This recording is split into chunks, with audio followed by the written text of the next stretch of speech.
A Course of Love, Book 3, 40 Days and 40 Nights, Day 15, Entering the Dialogue. When you fully realize that sharing is necessary, you will have entered the dialogue. When you have fully surrendered to the fact that you can't come to know on your own, you will have entered the dialogue. When you fully accept that the voice of the one can be heard in the voice of the many, you will have entered the dialogue. When you fully realize that you are informed by everything and everyone in creation, you will have entered the dialogue. To inform is to make known. Thus you can be made known by everything and everyone in creation, just as everything and everyone in creation can be made known by you. We have just spoken of the unknown and your willingness to accept your relationship with it in order for you to come to know it. The unknown and the known exist together in everything and everyone. Thus your willingness to be made known and to know exists alongside your willingness to embrace the unknown. The spirit that animated all things is the spirit that is in all things, and that is the great informer. As you are more fully able to maintain Christ consciousness, you begin the movement away from being observed to being informed by the spirit which animates all things. You begin the movement away from observing to informing. How can the invisible be observed? From within Christ consciousness you begin to be able to know and to make known without observation or observance of the physical. This occurs through your relationship with the unknown. You begin to be informed by what is without any regard for your level of understanding or knowing. You do this by taking what is into your spacious form rather than observing it as separate from you. Previously, what you did not observe or see was not real to you. Through the practice of observance of the physical and the obvious, you began to be able to see beyond the physical and the obvious to what could not be observed physically. This practice had two purposes. The first purpose was the establishment of a new kind of interaction and relationship between observer and observed. The second purpose was your preparation to move beyond observation. It has been in the relationship of observation that you have interacted with all other life forms as well as with inanimate forms. In the relationship generated by observation, those forms have been perceived as real. That observation produced the solidity and mass of the forms you observed. Yet it is the spirit that animates form that is real. Informing could be understood as making the spirit known in the form of physicality. It is not simply by the bringing of spirit into form, but by the making known of spirit in form. What you made known through judgment-free observation was but the precursor to what is made known through informing. The difference between simply bringing spirit into form and making spirit known through form is the difference for which the time has come. The observation you have practiced has prepared you to move from observation to informing and being informed. The animation of form with spirit is an ongoing aspect of creation. It is thus not time-bound. It did not take time at the birth of creation and then cease to be. It did not take place at the birth of the body and then cease to be. It is not about life and making form alive, but about spirit and informing spirit. It is about making spirit known through the form of physicality. In practicing observation without judgment, you learned to be neutral observers. Being neutral observers allowed cause and effect to occur naturally rather than having your judgment alter natural cause and effect. This practice will continue to serve you and will not be replaced, but supplemented by the new practice of informing, until the practice of observation is no longer needed. This is the new realm of power that few in physical form have practiced, and that has never been practiced by many at one time. It is a major shift because it is not neutral but creative. It is of creation and can only flow through those who have mastered neutral observation, because the intent of creation, rather than the intent of the observer, is the creative force, the animator and informer. Yet informing is a quality of oneness, and thus the joining of the self with the spacious self in oneness and wholeness must precede this step. This power cannot be misused because it is unavailable to those who have not realized their oneness with the creative force. Thus, while it is not the self who informs and is informed by the creative force, it is the self joined in union with the creative force that informs and is informed. In other words, in union there is no distinction between the self and the creative force of the universe, the animator and informer of all things. Engaging in dialogue with those who join you on the mountaintop is necessary to this next step. One reason is that it allows a starting point for your practice. While it is possible to practice observance in every situation, it is necessary to practice the ability to inform and be informed with others who have reached this level of neutrality along with you. This is why observation is not being replaced. Observation is needed until this level of neutrality is reached by a much greater number. This greater level of neutrality will not be reached until those who are the forerunners have practiced and mastered this interaction with the creative force long enough to realize their oneness with it. While there is division remaining between the self and the spacious self, the self and the creative force, you remain in the state of maintenance rather than sustenance of Christ consciousness. This is an acceptable state for this time of limited practice with those whom you are engaged in the specific mountaintop dialogue. It is not an acceptable state for full-scale interaction with the world. Although this power cannot be misused, to have access to this power in one instance and not another as you move in and out of the state of Christ consciousness will not serve the purpose of creation. What does this mean, to practice informing and being informed? It means to join together with others who have the ability to maintain Christ consciousness in your company. This creates the joining together of spacious selves. It is a joining without boundaries.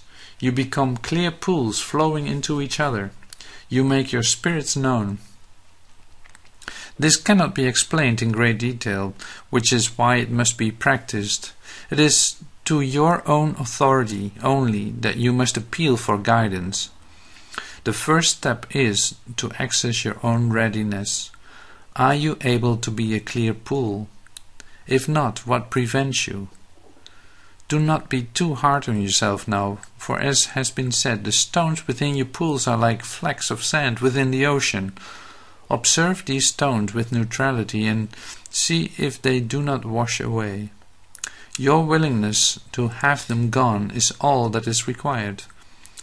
If doubts of your readiness continue to persist, remember that doubt is caused by fear. Examine what you fear. Is it really the stones within your pool, or is it the challenge of moving with the current that you know will be generated by the joining of spacious selves? Do you fear your power even though you have been told it cannot be misused? Do you feel unworthy and seek to keep your unworthiness hidden? Do you still fear being known? If so, enter the dialogue with the purpose of your final preparations in mind.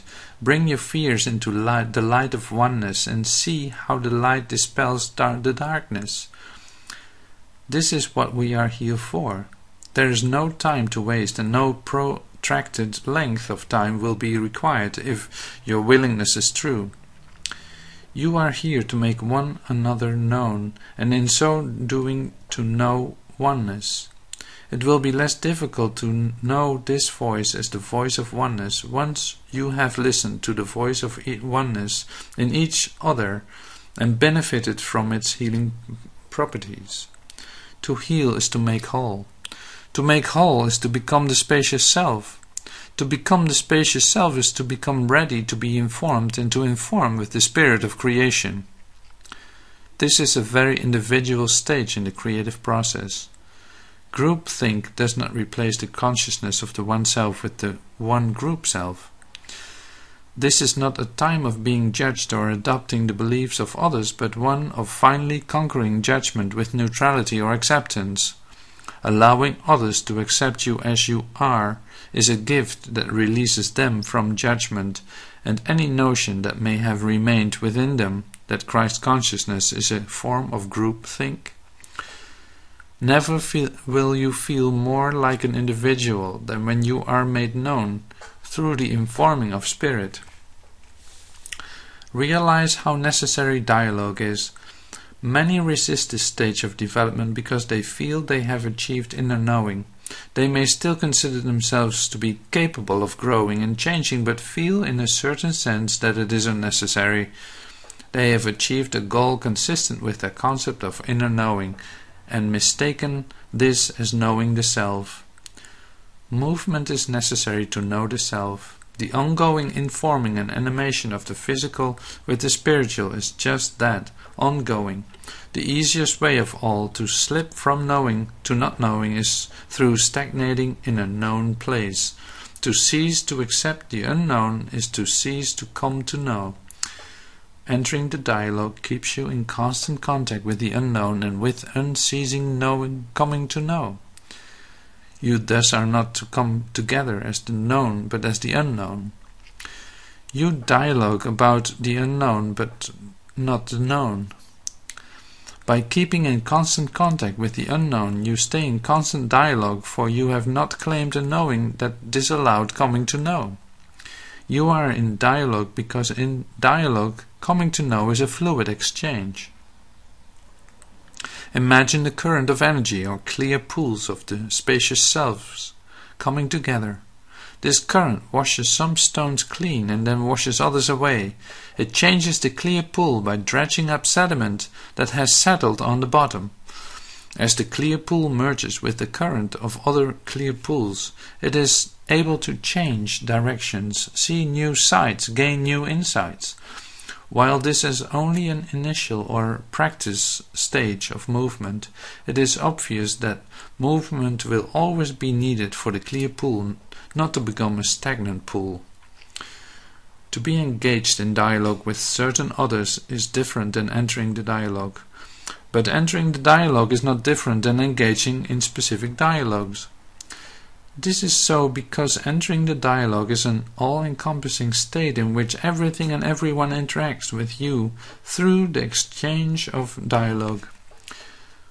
While you are asked to promote wholeness and the sustainability of Christ consciousness with others, sharing this specific means of coming to know with you, you are not asked to disregard any other means of coming to know or to see any others differently than you see those with whom you engage in specific dialogue for this specific purpose or practice. However, knowing that you have entered the dialogue does not mean that you will not have an awareness of those who would infringe upon, rather than join with, your boundaryless state. You must but remember that those who still have boundaries have a need for those boundaries. Thus you are not depriving them from anything when you slip into observable states of being. There is a purpose for this time in which both informing and observing, being informed and being the observed, coexist. You must still respect the boundaries of those who are in need of them and not offer more than can be received. This is why practice among those who are ready to be boundaryless and spacious selves is appropriate and acceptable. To practice as to inform is to make known. To practice as to inform does not mean, however, that you know nothing. Practice is the merging of the known and the unknown through experience, action, expression, and exchange. It alters the known through interaction with the unknown. It allows the continuing realization that what you knew yesterday was as nothing to you what you know today, while at the same time aiding in the realization that what you come to know has always existed within you in the realm of the unknown that also existed within you. While you have not been asked to remove yourself from life during this time on the mountain, you have been asked to be here and to join with others here for a purpose. As such, this time is also a beginning to the practice of realizing and being able to accept a certain duality. Without necessarily realizing it, your consciousness has been in two places at once without being divided. As you re-enter life on level ground, this ability to carry an undivided but spacious consciousness with you will be paramount and will have many practical as well as spiritual applications. One of the practical aspects has just been discussed, that of engaging in dialogue with some and entering the dialogue with all. This is a demonstration of levels of consciousness at work. It is important to be able to hold the spacious consciousness of this one self and also be able to focus, to not exclude, while also making choices about where your attention is given. Just as you respect the boundaries of those who are still in need of boundaries, you also must respect your own boundary-less space. As you engage in dialogue as the spacious self and are made known, your purpose here will become more clear. Thus, your ability to embrace all, while focusing on your own purpose in being here, will begin a new process of individuation. The distinctness of your own path will be made visible, and you will see that it may be quite different from the others with whom you are coming to know, and perhaps quite different than you thought it would be.